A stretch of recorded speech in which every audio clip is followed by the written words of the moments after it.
Bonjour à tous, bienvenue sur Échec et Pédagogie, salut Romu. Salut Laurent, salut à tous. Alors aujourd'hui, une étude composée par deux personnes, il s'agit des dénommés Bondarenko et Kuznetsov, ils ont publié cette étude en 1968. Position un peu étonnante avec un certain déséquilibre matériel, des pions un petit peu éparpillés, mais votre mission, si vous l'acceptez, c'est de trouver comment gagner avec les blancs. Donc mettez comme d'habitude la vidéo en pause, cherchez par vous-même, et ensuite Romu va vous dévoiler la précision qui était nécessaire pour réussir cette mission. Alors, effectivement, tu l'as dit, la position, elle est quand même relativement bizarre. En tout cas, il y a des choses qui interpellent. On voit qu'au niveau du matériel, les blancs ont un fou et un cavalier contre une dame. Mais la dame noire est un petit peu coincée. On voit que grâce au pion en B7, au fou en C6, au cavalier en A4 notamment, cette dame est un peu enfermée dans une sorte de cage et ne peut pas vraiment sortir. Alors elle peut encore s'échapper par exemple la case A7 notamment, et ensuite B8 et trouver de l'espace de l'autre côté. Mais pour l'instant, elle manque quand même un peu d'espace. On voit que les pions, je peux parler du pion C4 aussi, qui empêche la dame évidemment de sortir via la diagonale. Sur l'aile roi, on voit que la situation est plutôt figée. On voit que le pion G4 fixe deux pions noirs, le pion G5 est bloqué, et le pion H ne peut s'avancer que d'une seule case, a priori, puisque sinon il serait capturé. Le pion B7 des blancs est extrêmement fort, puisqu'il est à une case de faire promotion, et il contraint donc le roi noir à le surveiller. Ce pion B7 est fortement soutenu par le fou C6, qui lui-même est parfaitement soutenu par le pion D5. Donc on voit que malgré un déficit matériel assez important, les blancs ont réussi à construire une position qui est assez forte, puisque le cavalier en A4 prend la case B6 notamment à la dame, mais aussi l'empêche de se balader sur cette colonne A. Ce cavalier A4 est soutenu par le fou C6. Donc tout le monde est parfaitement protégé. Le pion en B4 est lui aussi assez fort et prêt à s'avancer, soutenu par le fou et le cavalier sur les cases B5 et B6, tout en attaquant la dame en plus. Donc on voit que malgré un déficit matériel assez important, les blancs ont une position qui n'est pas facile à casser. Et le premier coup est assez facile, et en tout cas bien naturellement à l'esprit, c'est le coup B5. Donc comme je viens de le dire, ça attaque la dame. Et surtout, ce pion, il se rapproche évidemment du roi noir aussi. Il pourrait éventuellement s'avancer sur la case B6. Et ce pion est parfaitement soutenu par les pièces mineures blanches. Donc sur B5, que faire? La dame dispose a priori d'une seule bonne case, puisque la case A7 ne serait pas vraiment une idée très intéressante, puisque après B6, on gagne la dame et la partie avec. Donc B5 a le mérite de forcer la réponse des noirs, à savoir le coup dame A5. Là, on va poursuivre notre idée en jouant B6. Donc, quelle est l'idée en jouant B6? C'est qu'on force le roi noir à aller sur B8, puisqu'il ne faut pas l'oublier, le pion B7 doit être surveillé. Et donc maintenant, on voit que le roi noir est complètement pâté, en fait. Il ne peut plus bouger. Donc on a fixé le roi. Les pions C4 et C3 sont déjà bloqués. Le pion D6, pareil. Le pion G5 également. Il n'y a que la dame et le pion H qui peuvent bouger. Donc quand quasiment toute l'armée adverse est fixée, ça donne envie d'essayer de construire une position dans laquelle l'adversaire va se retrouver en zigzag. Donc maintenant, il faut s'attarder un peu sur les cases disponibles de la dame. Et on voit que cette dame possède deux cases à sa disposition, la case B4 et la case A6.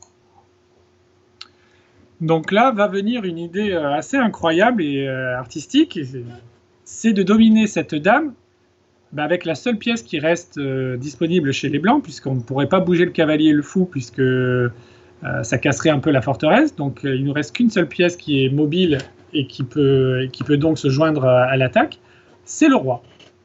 Et donc la mission des Blancs va être d'être précis avec le roi, de façon à dominer la dame et de lui prendre petit à petit les cases dont elle dispose actuellement. Donc ici, on pourrait être tenté, Laurent, par... il y a deux coups, soit roi 1, soit roi 2. Le coup le plus naturel, c'est roi 2. Ouais, tout à fait, mais le problème de roi 2, c'est qu'il va falloir que nous-mêmes, on ait des coups par la suite. Parce que bien entendu, les Blancs ont créé une forteresse, comme tu nous l'as très bien décrit, mais justement, on n'a plus qu'une seule pièce de disponible, puisque tout le reste est déjà occupé, c'est le roi. Donc il faut enlever les possibilités de l'adversaire, mais en garder aussi pour nous-mêmes. Et donc on comprend que si on fait roi A2, après dame B4, on se retrouve un petit peu embêté parce que notre roi n'a plus qu'une seule possibilité, c'est d'aller sur A1. En fait, ce qu'on voudrait, c'est avoir cette position précise qu'on a à l'écran, mais avec le trait au noir. Et malheureusement, ici, c'est trait au blanc.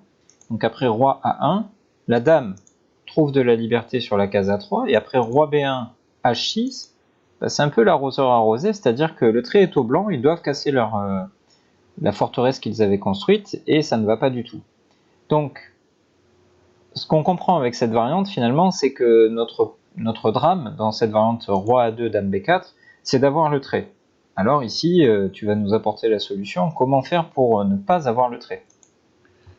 C'est la case c'est la case A1, et donc il faut jouer le coup roi 1. C'est un peu le principe des cases conjuguées dans les finales de pion. C'est lorsque la dame noire se trouve en B4. Donc là, on imagine que ça va être un des coups à regarder. Il faut qu'on soit capable de jouer roi A2 de façon à faire reculer la dame. Donc c'est pour ça qu'on garde la case A2 disponible tant que la dame ne se présente pas sur la case B4. Alors, dame B4, ça va être la variante principale. On va regarder rapidement les autres possibilités. De toute façon, il n'y en a que deux autres. Si les noirs jouent H6, en se disant je joue un coup d'attente, je ne touche pas à ma dame et je joue un coup d'attente avec le pion, et donc je laisse les blancs jouer. On a compris que maintenant, les cases A2 et B4 étant conjuguées, il faut que lorsque la dame vient sur B4, nous soyons capables de jouer roi A2. Donc bien évidemment, on va jouer un coup d'attente de façon à laisser la case A2 disponible, et donc il ne reste plus qu'une seule case disponible, c'est la case B1.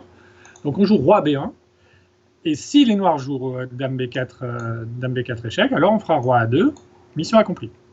Enfin, ça va transposer dans la variante principale. Si ici les noirs jouent dame A6, donc recule leur dame, alors on avance, on fait roi A2. Parce qu'il n'y a pas dame B4. Il n'y a pas dame B4, donc ça va. Dame A5, seule case, et roi A3. Maintenant, on prive la dame noire de la case B4. Donc seule case disponible, c'est A6. Et on joue roi B4. Et on comprend que la dame est bloquée, les noirs doivent jouer H6, et ça va à nouveau transposer dans la ligne principale. Exactement. Ok, alors allons-y pour la ligne principale, donc dame B4. Dame B4. Donc là, on joue roi A2. Ça, c'est plus une surprise. Dame A5. Obligé. Roi A3. Dame A6. Roi B4. Donc, voilà la position critique. Donc, les noirs ne peuvent plus bouger la dame, ne peuvent plus bouger le roi. Ils n'ont qu'un seul pion qui peut avancer sans qu'il y ait de conséquences dramatiques. C'est le pion H. Et donc, H6 est le seul coup. Et là, on a l'impression que... comment on avance ? On ne peut pas bouger le fou, parce que sinon la forteresse se casse, le cavalier pareil. Et donc, on se dit, on s'est fait avoir. Mais en fait, on va faire machine arrière, et c'est ça qui est très joli. On va jouer roi A3. Donc, on redonne la case A5 à la dame, donc dame A5 seul coup. Roi A2. Ouais, et c'est là que c'est joli, justement, parce qu'on avait dit qu'on ne voulait pas jouer roi A2 tant que dame B4 était possible. Alors, qu'est-ce qui a changé ? Entre guillemets, seulement le fait qu'il y a eu un pion en H6. Exactement. Et donc si Dame B4, après on va revenir sur Dame A6, qui est l'autre possibilité bien sûr, mais sur Dame B4 pour éclairer justement ce qu'on avait dit précédemment. Bon, on joue Roi A1, là c'est facile, c'est le seul coup. Dame A3 échec, Roi B1, et tout à l'heure, dans la variante que tu as montré, Laurent, on avait cette position mais avec le pion noir sur H7. Et les noirs jouaient H6 et passaient leur tour donc, et forçaient les blancs à casser leur forteresse et donc à perdre la partie. Mais là, le pion est déjà sur H6. Donc, si les noirs jouent H5 ici, bah, évidemment, on va prendre sur H5 et le pion H va faire une dame, et c'est plus qu'une dame, ça sera mat. Parce que le roi de noir n'a plus de cases, comme on l'a dit tout à l'heure. Et donc, sur roi B1, si on joue dame B4 échec, on revient en A2, dame A5, roi A3, dame A6, roi B4. Et là, on est en zigzag, puisque les noirs ne peuvent plus bouger leur dame. La seule pièce qui peut encore bouger, c'est le pion H, mais c'est dramatique pour eux, puisqu'après on prend, et évidemment, le pion s'avance jusqu'en H8, et avec un mat à la clé. Ouais, étonnant, hein, cette idée. Alors, il y avait une autre possibilité. Quand on est arrivé dans cette situation-là, on a vu que dame B4 désormais ne marchait plus pour les noirs parce que leur pion était sur H6. Ils pourraient avoir l'idée de ne pas aller sur B4 mais sur A6. Exactement. Donc là, il s'agit encore une fois d'être précis, mais toujours pareil avec les cases conjuguées, c'est assez simple. La bonne case, c'est B1. Alors pourquoi? Là, les noirs sont obligés de jouer dame A5. On joue roi A1. Dame B4. Et donc, on le sait maintenant, chaque fois que la dame vient sur B4, on joue roi A2. Donc roi A2. Force la dame à reculer, dame A5. Roi A3. Dame A6. Roi B4. Mission accomplie. On atteint la position qui gagne puisque H5 est forcé et après pion prend H5, c'est terminé. Donc c'est un joli essuie-glace du roi qui est destiné, à faire reculer la dame, et une fois que la dame n'a plus de case, forcer le seul pion noir qui peut encore bouger à s'avancer d'une case, et après on réitère la manœuvre en reculant, et ensuite en revenant une deuxième fois, mais en ayant privé au passage les noirs de leur coup d'attente avec le pion H.